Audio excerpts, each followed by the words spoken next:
Rachid Nekaz, bonjour. Bonjour. Sur Republic TV, on voulait vous poser plus de questions.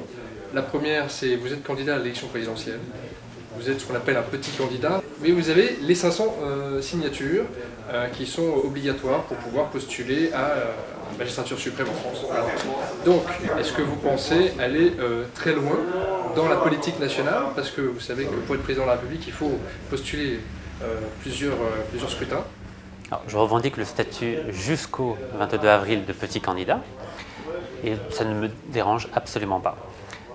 Quant à la question de savoir si je vais faire plusieurs scrutins, non. J'espère être à l'image des 3 premiers présidents de la République de la Ve République, c'est-à-dire De Gaulle, Pompidou et Giscard, qui ont gagné la première fois. Donc je m'inscris dans cette lignée-là. Je n'ai pas envie de courir pendant 20 ans après le poste de président de la République.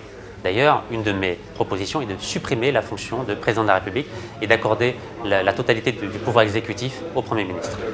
Alors, est-ce que donc, dans cette définition ou cette redéfinition des pouvoirs publics, vous seriez favorable à une 6e République?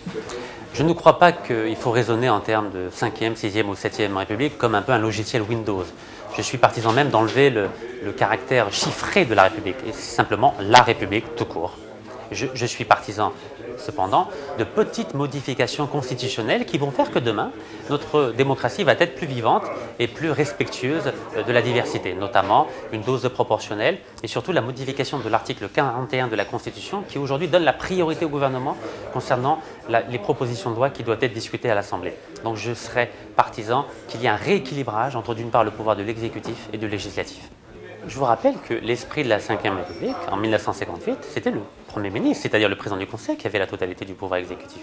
C'est le général de Gaulle, en 1962, qui a organisé un référendum pour que le pouvoir exécutif n'appartienne pas simplement au Premier ministre, mais au président de la République. Donc je suis exactement dans l'esprit des institutions de la Ve République, mais je pense simplement qu'il faut faire une espèce de petite modification et ce sera extrêmement suffisant pour que notre démocratie soit plus efficace et beaucoup plus pérenne. D'accord, donc vous êtes pour un retour aux origines de la 5e, de 58 à 62.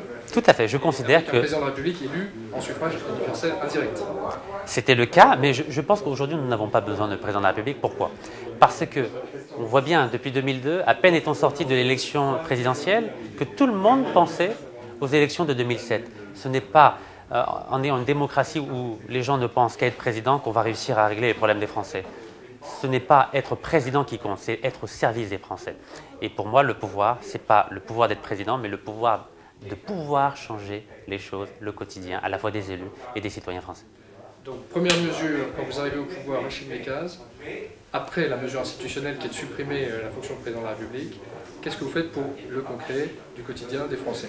D'abord, le concret, c'est un gouvernement d'union nationale qui reprend la philosophie de ma campagne, c'est-à-dire mettre un gouvernement où il y aura des femmes et des hommes de gauche et des droites qui seront compétentes et qui aimeront la France. Ça, c'est très important. Deuxième chose, j'augmenterai dès le 1er juillet 2007 tous les salaires de 22%. Comment?